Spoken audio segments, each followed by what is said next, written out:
अगर यहाँ नहीं होता तो उधर भी अपने उनकी मृत्यु होनी थी। देखिए, ऐसा है, मृत्यु तो होती है, भारत की मृत्यु दर भी है, लेकिन लड़ते लड़ते जो मरता है उसे शहादत कहा जाता है। और अपने हक और हकूक़ के लिए, देश के लिए, ये जो हमारे किसान भाई लड़ रहे थे, वो इस भारत माता को, हमारी ज़मीन को बचाने के लिए लड़ रहे थे, अपने कर रहे थे।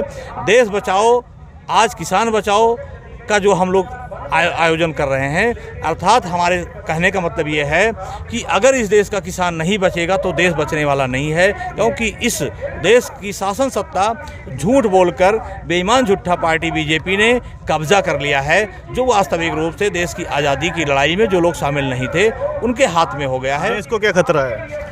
देश को आरएसएस से बहुत बड़ा खतरा है, और ये मैं नहीं कह रहा हूँ, हमारे सारे महापुरुषों ने कहा है। सरदार वल्लभ भाई पटेल ने भी कहा था कि जब तक इस देश में खुशहाली तब तक नहीं आ सकती जब तक संघ और शराब मुक्त भारत नहीं बनाया जाएगा। ये तो पंडित जवाहरलाल नेहरू ने सरदार वल्लभ भाई पटेल से कह के दबाव डाल करके आरएसएस को से ऊपर से बैन हटा दिया था। उन्होंने 4 फरवरी 1948 को प्रतिबंध लगा दिया था।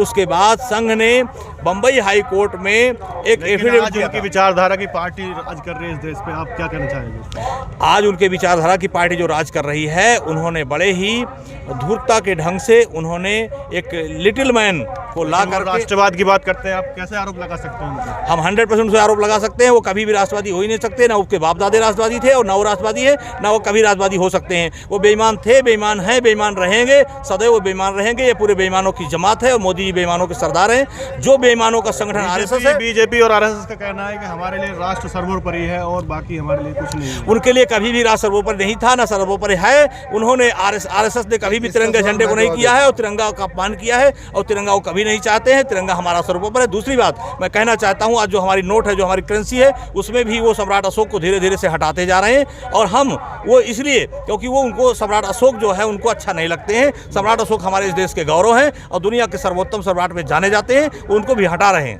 तो आप ये आंदोलन कब तक खत्म करने वाले हैं? हम ये आंदोलन तब तक नहीं खत्म करेंगे जब तक तीनों कृषि कानून जो लाए हैं इनको वापस नहीं करते हैं और न्यूनतम समर्थन मूल्य पर ये कानून नहीं बनाते हैं, तब तक ये आंदोलन खत्म नहीं होगा, नहीं होगा, नहीं होगा। हम लड़ेंगे, हम लड़ेंगे, हम लड़ेंगे। कुछ पत्रकार बंधु कह रहे हैं कि जो यहाँ की लोकल जनता है उसको परेशानी हो रही है, निकलने पड़ने में आप परेशान कर रहे हैं उनको। नहीं, हम किसी भी जनता को कोई परेशान नहीं कर रहे हैं। हमने एक लेन छोड़ा हुआ है, नीचे से लोग रोड खुला हुआ है, लोग आ रहे हैं और लोग जा रहे हैं। और हम उस जनता से भी कहना चाहते हैं, जो लोग ये कहते हैं कि मैं जनता को परेशानी हो रही है, वो झूठा आरोप लगा रहे हैं और जनता, देश की जनता को गुमराह करने की कोशिश कर रहे हैं। हम उनकी इस कोशिश को भी नाकाम करूंगा। मोदी जी लगातार अपील कर रहे हैं कि बुजुर्गों को आंदोलन से छोड़ देना चाहिए उनको। हम तो उन्हीं को कह रहे हैं, क्या वो बुजुर्ग नहीं है, उनको भी रिटायर हो जाना चाहिए। वो खुद बुजुर्ग नहीं है, चुन के भेजा है। ऐसा है ना, ये जो कारपोरेट घरानों की वजह से और जो आरएसएस को अभी आप पटेल जी ने जो बताया है उसके जाल में फंसा के देश को गुमराह कर करके ये सत्ता में आ गए हैं। आपने अभी एक सवाल और पूछा था, बीजेपी और वो जो आरएसएस कह रही, अब बीजेपी कहाँ रह गई? वो एक पार्टी थी, अटल जी के टाइम तक बीजेपी थी, भारतीय जनता पार्टी थी जो कभी जनसंघ होती थी। बीजेपी पार्टी और आरएसएस अलग था। आरएसएस ने तो लिख के दिया सरदार पटेल को कभी जीवन में राजनीति नहीं करेंगे, उन्होंने प्रतिबंध लगाया था। इसलिए उनको नेहरू जी के पास श्यामा प्रसाद मुखर्जी गए तो उन्होंने लिखवा के लिया था कि कभी जीवन में राजनीति नहीं करेंगे। देश बहुमत से राज कर रही है इस देश। अरे भाई, तो भड़का के राज कर लिया ना बार बार, तो ये अभी ये चीज इनकी उसको आगे बढ़ाना चाह रहे हैं। लेकिन इन्होंने कई आंदोलनों को इसी तरह से फेल कर दिया, किसान आंदोलन को फेल नहीं कर पाएंगे। कहना है मोदी जी का, कुछ लोगों को आदत सी हो गई है, किसी भी आंदोलन में जाके घुस जाते हैं, आंदोलन जी भी कह रहे हैं। देखिए, आदत तो मोदी जी को खुद पड़ी हुई है हमेशा दंगा कराने की। गोधरा कांड में जो उन्होंने खेल खेला था उसको इस किसानों के साथ खेलना चाहते हैं। 26 जनवरी को उनकी पूरी योजना थी, लेकिन हमारे किसान नेताओं की, हम सब कैसे आरोप लगा सकते हैं? वो तो क्लीन चिट लिए हुए हैं उसमें मामले में। देखिए, उनकी सरकार है और उन्होंने स्पष्ट रूप से आज उन्होंने मीडिया से लेकर के, गोदी मीडिया से लेकर के और न्यायालय तक के लोगों को हाईजैक किया हुआ है। जस्टिस लोया की हत्या किसी से छिपी नहीं हुई है। यदि उसकी न्यायिक जांच कराएं जस्टिस लोया की हत्या में, तो निश्चित उसमें भारतीय जनता पार्टी के लोग पकड़े जाएंगे, क्योंकि वो न्याय देने वाला था इशरत जहां कांड गुजरात में, इसलिए उसकी हत्या करवा दी गई।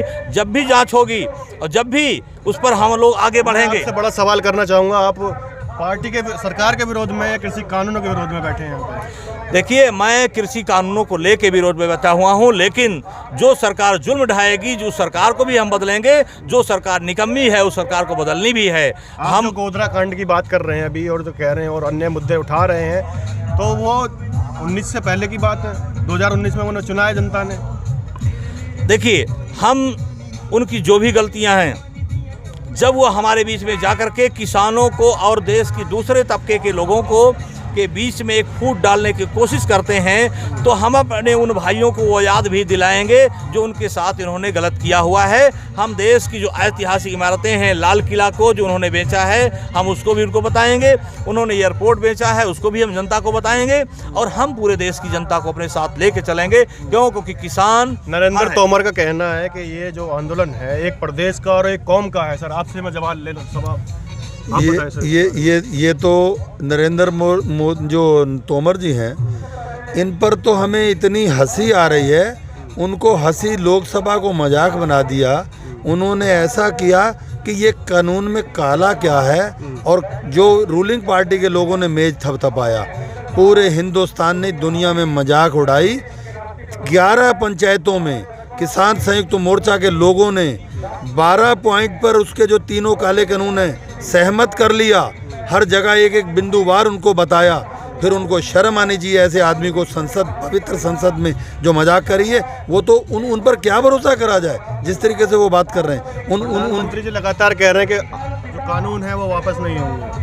कानून वापस होगा, कानून वापस करना पड़ेगा। हम लोग सरदारवादी रास्ते पर यह आंदोलन जा चुका है, सत्याग्रह के रूप में आंदोलन पहुंच चुका है। इस आंदोलन को कुचलना उनकी ताकत नहीं है और निश्चित रूप से हम लोग सफल होंगे। हम सफल होंगे। दूसरा, उनसे मैं एक और कहना चाहता हूं, जो नौटंकी है उनको नौटंकी छोड़ना पड़ेगा। अब उनको मन की बात और दिमाग की बात को बंद कर देना चाहिए। मैं उनसे अपील भी करना चाहता हूँ कि वो अब अपने दिल और दिमाग को दुरुस्त करें और दिल से सोचना शुरू करें, जनता की बात को करें। जो नौटंकी कर रहे हैं, रोको अभियान 18 तारीख को आयोजन होने वाला है, उससे क्या होगा?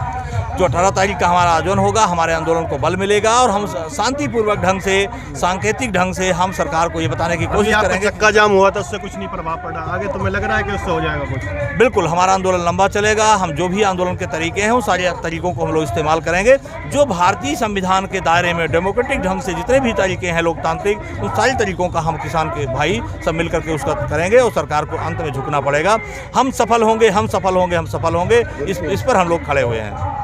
तो सरकार से क्या अपील है आपकी? हमारी माननीय प्रधानमंत्री नरेंद्र मोदी जी से ये कहना है कि आप जो अपने सबऑर्डिनेट, अपने नीचे के लोगों को भेजते हो किसान संगठनों से वार्ता करने के लिए, उनसे जो आप बयान दिलवाते हो, आप दिमाग लगा रहे हो इस आंदोलन पे, वो लगाना बंद करो। दूसरी बात, जो आप नौटंकीबाजी अभी तक करते आए हो, जुमलाबाजी, फेंकने का काम, वो फेंकना बंद करो। रियल में किसानों से बात करो, रियल मुद्दे पर आओ, एमएसपी पर आओ, उसके लिए कानून बनाओ। दूसरी बात, आप लगातार आपसे कह रहे हैं कि एमएसपी लागू है, मंडी लागू है, तो समस्या क्या है? समस्या ये है कि आप एक कांग्रेस का एक राज्यसभा का सांसद विदाई के लिए तुम रो सकते हो और हमारे सैकड़ों से अधिक किसान मारे गए, शहीद हो गए। वो तो उनके दिल के करीब है, दिल के करीब है, वो तो इसलिए रोए। वो उनके दिल के करीब नहीं है, वो इस देश के, वो जो हमारी जनता है उनको भी तो उनके करीब लाना चाहिए।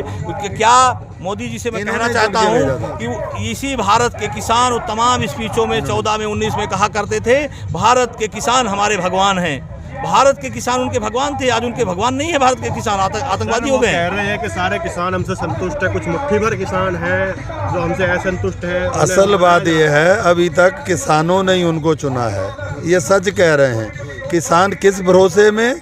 सबसे पहले तो उन्होंने आमदनी दुगनी की बात करी, कर्जा माफ़ की बात करी, 1.5 गुना मूल आयोग का स्वामी प्रसाद के नाथन की मूल आयोग लागू करने का वो भी वापस ले लिया।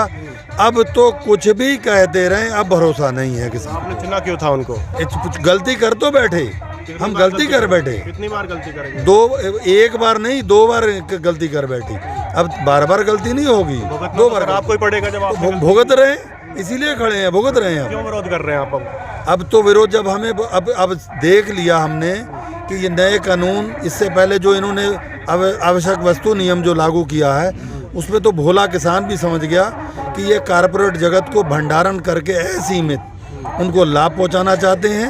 और आपको मीडिया कर्मी सारे देश के उपभोक्ताओं को 2 रुपये किलो आलू हमसे बिकता है, बाद में हमें 50 रुपये किलो 90 रुपये किलो प्याज हमें मिलता है खाने को। हम लोग पिस रहे हैं, हम बर्बाद होने की कगार में हैं, इसलिए सड़कों पे आ गए। हम प्रधानमंत्री जी आपकी मान क्यों नहीं रहे हैं? क्यों नहीं मान पा रहे हैं? प्रधानमंत्री जी इसलिए क्या ऐसा दबाव है कि किसान भाइयों के लिए इस्तीफा? बिल्कुल राइट। प्रधानमंत्री जी के ऊपर कारपोरेट सेक्टर का एक बड़ा दबाव है। ये प्रधानमंत्री जी जब गुजरात के सीएम थे तो इन्होंने स्पेशल इकोनॉमिक जोन गुजरात में बनाया था। अहमदाबाद गांधीनगर के बीच में 300 घरों को इन्होंने उजाड़ दिया था, अडानी टाउनशिप के लिए दे दिया था। वो अडानी एंड कंपनी का जो कारपोरेट जगत है उनसे इन्होंने पैसे लेकर के और देश की जनता का के बीच में जाकर के चुनाव जीता था। उसका एक दबाव है कि ये देश हमारे हाथ में गिरवी करो। जैसे ईस्ट इंडिया कंपनी के हाथ में कभी देश गुलाम हुआ था, ऐसे इन्हीं कंपनियों के हाथ में इस देश को बेचना है, ये उनका एक दबाव है। विष्णुहरि डालमिया जो किसी ज़माने में विश्व हिंदू परिषद के राष्ट्रीय अध्यक्ष हुआ करते थे, उनके बेटे का नाम है संजय डालमिया। चूँकि उन्होंने फाइनेंस किया था 1991 में और इन्हीं की सरकार के बाप दादाओं ने अटल बिहारी वाजपेयी जी के नेतृत्व में जब बीजेपी चल रही थी, ये काराना केवल इनकी नहीं पुराने ज़माने से चला आ रहा है। तो इन्होंने उत्तर प्रदेश में कल्याण सिंह ने डाला, चुर्क, चुनार तीनों सीमेंट फैक्ट्री को विष्णुहरि डालमिया के हाथ बेचा था। प्रधानमंत्री लगातार वो बोल रहे हैं, मेरे दिल और दिमाग में जो किसान है, गांव है, सैनिक है, राष्ट्रवाद है। ना उनके दिमाग में किसान है, ना उनके दिमाग में सैनिक है, ना उनके दिमाग में राष्ट्रवाद है। उनके दिमाग में सिर्फ और सिर्फ बेईमानी है और सिर्फ अडानी और अंबानी है। सिर्फ बेईमानी है, अडानी और अंबानी है, सिर्फ कुछ नहीं है उनके दिमाग में। मैं उनसे एक बात कहना चाहता हूँ। किस तरीके से लगता है कि अडानी अंबानी है उनके दिमाग में? इसलिए लगता है, उद्योगपति तो बहुत हैं और भी, हाँ, और बहुत सारे उद्योगपति हैं, लेकिन उस सारे उनके साथ में हैं। और दूसरा इसलिए क्योंकि मेरा नाम हरि भाई पटेल है। मैं 2009 से लेके 2019 तक गुजरात की धरती पर रहा हूँ। मैंने इनको करीब से जाकर के देखा है। इन्होंने अपने हर गुरु को कुचला है, झूठ और फरेब का सहारा लिया है यहाँ तक पहुँचने में। अपने गुरुओं को, सुरेश मेहता जी को कुचला है। उसके बाद जितने इनके ऊपर गुरु, सबके ऊपर पैर रख करके और आगे बढ़ते हैं। इतनी पुरानी बातें याद हैं तो चुनावों में आपने किस तरीके से इन पर विश्वास करा? क्यों वोट दिया आपने? नहीं, हमने उनको वोट नहीं दिया था। हमने उनको वोट नहीं दिया था, लेकिन देश की जनता को उन्होंने झूठ बोल करके वोट ले लिया था।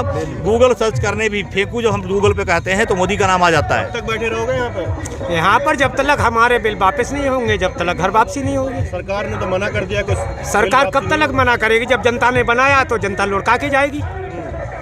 अरे ये तो उतारेंगे आप उनको? भाई साहब आपसे कुछ बहुमत से बैठे वो सरकार, कोई बात नहीं है। पूर्ण बहुमत से सोनिया गांधी जी भी किसी टाइम आई थी जब हमने सांसद का गेट उखाड़ा था, और अब हमने सोनिया जी को तो छोड़ दिया था सांसद के अंदर 10 के, लेकिन मोदी जी को हम नहीं छोड़ेंगे। कपड़े उतार कर इन्हें घुट्टन चलाना है सांसद के अंदर। प्रधानमंत्री हैं आप, इस तरीके से कैसे? नहीं, प्रधानमंत्री है तो चुनाव भी तो हमने है, हमारी भी तो लाज रखें। वो आज किसान यहाँ पर उसमें पड़ा है, घर छोड़ के पड़ा है। की बात करते रहे, आपको आंदोलन जी भी बोल तो दिया है? क्या आंदोलन जी भी बोल दिया? भाई साहब 200 शहीद हो गए, क्या उन्होंने शहीदों को दर्जा दिया आके? कह रहे हैं कि वहाँ के हरियाणा के जो कृषि मंत्री हैं वो तो घर में भी मर जाते हैं। नहीं, कृषि मंत्री के पास तो यमराज आते होंगे, उन्हें बताते होंगे यमराज जी कि आपकी मौत कब है। वो कह रहे हैं तो मरने वाले तो मरता ही घर पे भी मरता। नहीं तो कृषि मंत्री जी से पूछिए आपकी मौत कब आएगी, हमें ये तो बताते हैं वो। सर जब ऐसी बयानबाजी होती है तो आपको कैसा महसूस होता है? देखिए, भारत एक बहुत बड़े राजनीतिक संकट से भी के दौर से गुजर रहा है। कारपोरेट जगत ने पूरी तरीके से इस सरकार को खरीद लिया है। इस संकट के दौर में मुझे सिर्फ और सिर्फ पूर्व प्रधानमंत्री माननीय चौधरी चरण सिंह याद आते हैं। उन्होंने अपने एक जनसभा में तालकटोरा स्टेडियम में कहा था, चूँकि इस देश को बर्बाद करने वाले इस देश के राजनेता रहे हैं, इसलिए इस देश के बनाने वाले भी इस देश के नौजवान पैदा होंगे। और ये मेरे नौजवान दोस्तों, दुनिया के किसी भी देश का शासक जब रोज़गार के अवसर को समाप्त करेगा, व्यापार में घाटा होगा, किसानों को लाभकारी मूल्य ना बनेगा, तो ये नौजवानों तुम्हें निश्चित रूप से सड़क पर उतरना होगा और उस राजा को कान पकड़ कर आपसे सवाल है, किसानों ने इस देश को बनाने के लिए इतनी मेहनत करी, इतने प्रयास किए हैं और उनके बच्चे जो सैनिक बनते हैं और आज उनको खालिस्तानी, पाकिस्तानी और तिरंगे का अपमान करने वाला बता दिया गया। मैं आपको बता दूं, हमें पूरा देश नहीं दुनिया जानता है। ये तिरंगे का अपमान तो ये करते थे जो ये मूल हैं, भारतीय जनता पार्टी नहीं है। अटल जी खत्म, भारतीय जनता पार्टी, RSS आ गई जो देश विरोधी थी और सिखों को जहाँ ये बात कर रहे हैं, सिखों ने आज़ादियों में भी भाग लिया, और जब अन्न नहीं था, जय जवान जय किसान का नारा लाल बहादुर शास्त्री जी ने लगाया था। हमारे किसानों ने, पंजाब का किसान आगे आया। कभी 88% 80 से पहले उत्पादन गेहूं का पंजाब में और हरियाणा में होता था, 88% दोनों प्रदेशों में, थोड़ा पश्चिमी उत्तर प्रदेश में। ये इसलिए जागरूक हैं, ये आगे आए हैं। बाकी लोगों को तो ये चाहते हैं 2000 रुपये दे करके, और वो कटोरा हाथ में दे करके अडानी अंबानी द्वारा बाकी को लूटेंगे और ये देंगे। ये चाल किसान की कमर तोड़ने चाहते हैं। जब ऐसी बयानबाजी आती है तो आपको कैसा? हमें ऐसे लोगों के कहने से फर्क नहीं पड़ेगा। हम राष्ट्रवादी हैं, हम अपने देश की खातिर मर जाएंगे। हमने आज़ादी ली है, हमारा देश है, हमने कुर्बानियाँ की हैं। अगर ना होते शहीद भगत सिंह, अगर ना होते राजगुरु सुखदेव, अगर ना होते अशफाक उल्लाह, अगर ना होते सुभाष चंद्र बोस, अगर ना होते शहीद उधम सिंह, ये कहाँ से होते? इनके पास एक सावरकर, वो भी 3 बार माफ़ी मांगी देश से, उनकी लेके घूमते हैं। और नाथूराम गोडसे को अभी गुजरात में अमर रहे कहा है, गांधी का टोपा ओढ़ते हैं। और सरदार पटेल, वल्लभ भाई पटेल, जिन्होंने इस देश को, उनका योगदान बहुत बड़ा है, वो किसानों के मसीहा थे। उन्होंने देश को आज़ादी कराने में उनका भाग था। वो इनको जानते थे, वो बहुत दूरगामी थे। इन पे प्रतिबंध उन्होंने लगाया था, उनकी मूर्ति लगा के। सरकार को क्या चुनौती है आखिर में आपकी? सरकार को तो अब हमारा किसान पूरे देश में इकट्ठा हो गया है। ये घटना 26 जनवरी वाली भी सरकार की देन थी। इन्हीं के पास बैठने वाले लोगों ने ये काम किया था। हमारे यहाँ बिजली लाइट काटी गई गाजीपुर बॉर्डर से, जिसमें